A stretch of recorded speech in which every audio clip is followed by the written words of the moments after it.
अंधेरा घिर आया था और अपने घोंसले में सोते कालू कौवे का गला अचानक ही प्यास से सूखने लगता है। कालू कौवा परेशान होकर बोलता है। अरे आधी रात को प्यास कैसे लग गई। अब पानी पीने के लिए दरिया पर जाना पड़ेगा। बाहर का मौसम तो वैसे ही खराब है। अरे जल्दी से पानी पीकर लौट आता हूँ। इतना सोचकर कालू कौवा पानी पीने अकेला ही दरिया की ओर उड़ जाता है। दरिया पर पानी पीकर जैसे ही कालू कौवा मुड़ता है, उसे पीछे से एक हंसी की आवाज सुनाई पड़ती है।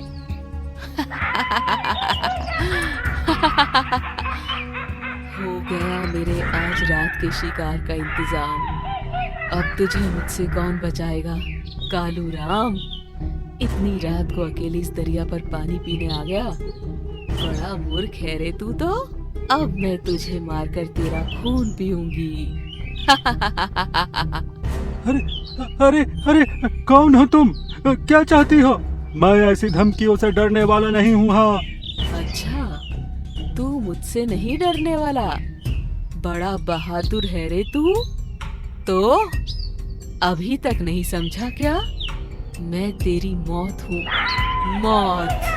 इतना कहकर वो भूतिया चिड़िया कालू कौवा पर चाकू से वार करके उसका सर काटकर अपने साथ ले जाती है। कुछ देर बाद भूतिया चिड़िया अपने भूतिया घोंसले में कहती है। पूरे 15 सर इकट्ठे हो गए हैं। बस कुछ दिन की बात है। किसी तरह मैं पक्षियों के 51 सर काट लूं, फिर मुझे इस जंगल में राज करने से कोई नहीं रोक सकता।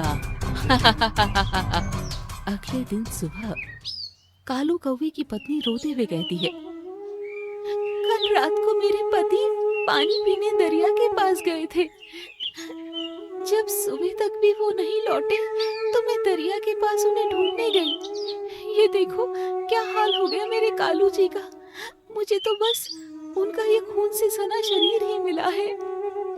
कालू कौवा की सर कटी लाश देखकर सारे पक्षी हैरान रह जाते हैं और कोई भी पक्षी कालू कौवा की मौत का रहस्य नहीं जान पाता है। रात होते ही भूतिया चिड़िया की आत्मा फिर से जंगल में शिकार की तलाश में घूमने लगती है।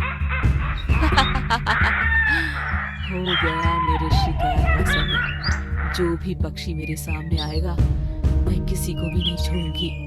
न जाने आज कौन सा पक्षी मेरे घर की सजावट का हिस्सा बनेगा। सच, इन पक्षियों के सर से अपना घोंसला सजाने का तो मजा ही कुछ और है। मैं इनमें से किसी को भी नहीं छोड़ने वाली। उसी समय गट्टू कबूतर अपनी पत्नी टीना चिड़िया के साथ पड़ोस के जंगल से लौट रहा होता है। तभी भूतिया चिड़िया उनके सामने आ जाती है। इतनी रात को अकेले जंगल में घूम रहे हो, अब तुम्हें मुझसे कौन बचाएगा। आज तो मैं तुम दोनों का सर काट कर अपने घर ले जाऊंगी। टीना चिड़िया डरते हुए कहती है। गट्टू जी, ये कौन है? इतनी भयानक आवाज है।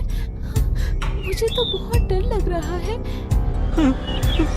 छोड़ दो हमें, जाने दो। हम फिर इस रास्ते से कभी नहीं आएंगे।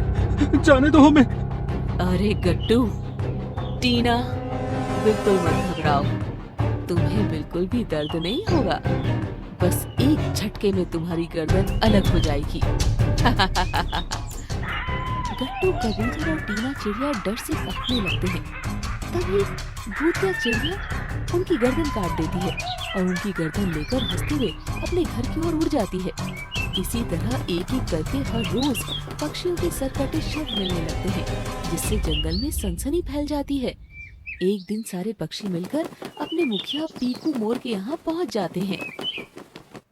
अरे मुखिया जी, कुछ तो करिए। अगर ये भूतिया चिड़िया ऐसे ही पक्षियों को मारती रही तो हमारा जंगल तो बर्बाद ही हो जाएगा ना। कुनकुन कोयल ने रोते हुए कहा। पहले ही हम सबके घर इस भूतिया चिड़िया ने उजाड़ दिए हैं। शायद ही कोई घर ऐसा होगा जहाँ किसी की मौत न हुई हो। अब तो कुछ करिए। सारे पक्षियों की बात सुनकर मुखिया पीकू मोर सोच में पड़ जाता है। देखो पक्षियों, आज रात को मैं खुद जंगल में निकलूंगा और देखूंगा कि आखिर माजरा क्या है। कौन है ये चुड़ैल और आखिर आती कहाँ से है। अगले दिन रात घिरने के बाद मुखिया पीकू मोर जंगल में निकलता है। थोड़ी दूर जाने के बाद उसे चुड़ैल चिड़िया का एक टूटा फूटा सा घोंसला दिखाई देता है। अरे पूरा जंगल घूम लिया। क्या बात है जो आज ये भूतिया चिड़िया शिकार करने नहीं निकली? देखना पड़ेगा कि आखिर अंदर चल क्या रहा है। इसके घर से इतना धुआं क्यों निकल रहा है? मुखिया पीकू मोर खिड़की से अंदर झांक कर देखता है। अंदर चुड़ैल चिड़िया तेज आवाज में मंत्र पढ़ रही होती है। अरे बाप रे बाप, ये चुड़ैल चिड़िया तो मेरी सोच से कई गुना ज्यादा खतरनाक लगती है। अंदर का नजारा इतना डरावना है कि मेरी तो सोचने समझने की शक्ति ही खत्म हो गई है। अंदर का दृश्य देखकर पीकू मोर की आत्मा कांप उठती है। उसका साहस जवाब दे जाता है और वो जैसे ही वहाँ से जाने के लिए होता है, पीछे से मोनू चील वहाँ आ जाता है। आप घबराए नहीं मुखिया जी, मैं भी कई दिनों से इस चुड़ैल के घोंसले पर नजर बनाए हुए। कई दिनों से ये शिकार न करके कुछ और ही करने में व्यस्त है। जरूर ये कुछ बड़ा और भयानक करने वाली है। हमें समय रहते कुछ तो करना ही होगा। अरे मोनू, तुम देख नहीं रहे हो ये चुड़ैल कितनी खतरनाक है? मुझे तो ये चुड़ैल के साथ साथ तांत्रिक भी लगती है। अरे इसको कौन और कैसे रोक पाएगा? मोनू चील मुखिया की बात सुनकर सोच में पड़ जाता है और अपने घर जाकर एक बर्तन में गंगा जल भर के लेकर आता है। अंदर वो चुड़ैल चिड़िया आंखें बंद करके अपनी तांत्रिक विधि कर रही थी। मोनू चील अंदर जाकर वो गंगा जल उसके हवन की अग्नि पर डाल देता है। ये क्या कर दिया तूने? मेरी इतने दिनों की मेहनत बर्बाद कर दी। मेरी सारी विधि का सत्यानाश कर दिया। दुष्ट चील, अब तुझे मुझसे कोई नहीं बचा सकता।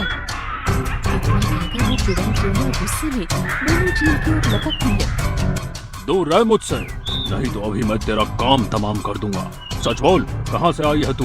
ये सब क्या कर रही थी? मैं और मेरे पति आशु चीड़ा एक बहुत बड़े तांत्रिक थे। हम दोनों ने कितने ही बरस शमशान में साधना करके सिद्धि प्राप्त की थी। अब एक आखिरी विधि बाकी रह गई थी जिसमें हमें 21 पक्षियों की बलि देनी थी। उसके बाद हम दोनों इस काली दुनिया के राजा बन जाते। हम दोनों को हराना नामुमकिन हो जाता। लेकिन उसी रात मेरे पति आशु से एक गलती हो गई। बलि देने के लिए वो एक साधु कबूतर की बेटी को पकड़ लाया। जब उस साधु को हमारे इरादों के बारे में पता चला और उसने अपनी बेटी का खून से भरा शरीर देखा तो वो बहुत क्रोधित हो गया। उसने हमारी तांत्रिक साधना में विघ्न डाल दिया और हम दोनों पति पत्नी को अपने श्राप से मार डाला। मेरी आत्मा तो किसी तरह उसके चंगुल से निकल गई, लेकिन मेरे पति आशु की आत्मा को आज भी उस साधु ने अपने पास कैद करके रखा है। अपने पति की आत्मा को उस साधु के पास से मुक्त कराने के लिए ही मैं इन पक्षियों के सर काटकर अपने पास रखती हूँ। मैं भी इतनी आसानी से हार मानने वाली नहीं थी।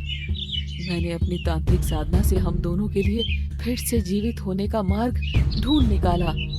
आज अगर मैं इन पक्षियों के कटे हुए सिरों के साथ हवन पूरा कर लेती तो हम दोनों वापस से जिंदा हो जाते। इस पूरे जंगल पर हमारा राज होता। इस जंगल के एक एक पक्षी की हत्या करके मैं और मेरे पति उसका खून पी जाते। तुम्हारे कारण ही आज मेरी तांत्रिक विधि अधूरी रह गई है। तुम्हारा मरना तो आज हर हाल में तय है। इतना कहकर वो चुड़ैल चिड़िया चाकू लेकर मोनू चील की ओर बढ़ती है। इससे पहले कि वो चुड़ैल मोनू चील को मारती, मुखिया पीकू मोर आकर बचा हुआ जल उस चुड़ैल पर डाल देता है। गंगा जल के उसके शरीर पर पड़ते ही भूतिया चिड़िया धू धू करके जलने लगती है। ये तूने क्या कर दिया? भूलना मत, मैं कोई साधारण चुड़ैल नहीं हूँ। मैं एक तांत्रिक भूतिया चुड़ैल हूँ। आज तो तुमने मुझे इस जल से जला दिया, लेकिन मैं वापस आने का कोई ना कोई रास्ता जरूर ढूंढ लूंगी। अरे मोनू, इस भूतिया चिड़िया की बातों में मत आओ। जल्दी से ये जल यहाँ पर पड़ी हर वस्तु पर डाल दो ताकि ये सब जलकर भस्म हो जाए और ये चुड़ैल चाहकर भी लौट कर ना आ सके। इसके बाद मुखिया पीकू मोर और मोनू चील पहले चुड़ैल चिड़िया के घर में गंगा जल डालते हैं और बाद में उसके पूरे घर को आग लगा देते हैं। इस तरह मुखिया और मोनू चील की बहादुरी के कारण जंगल के सैकड़ों पक्षियों की जान बच जाती है।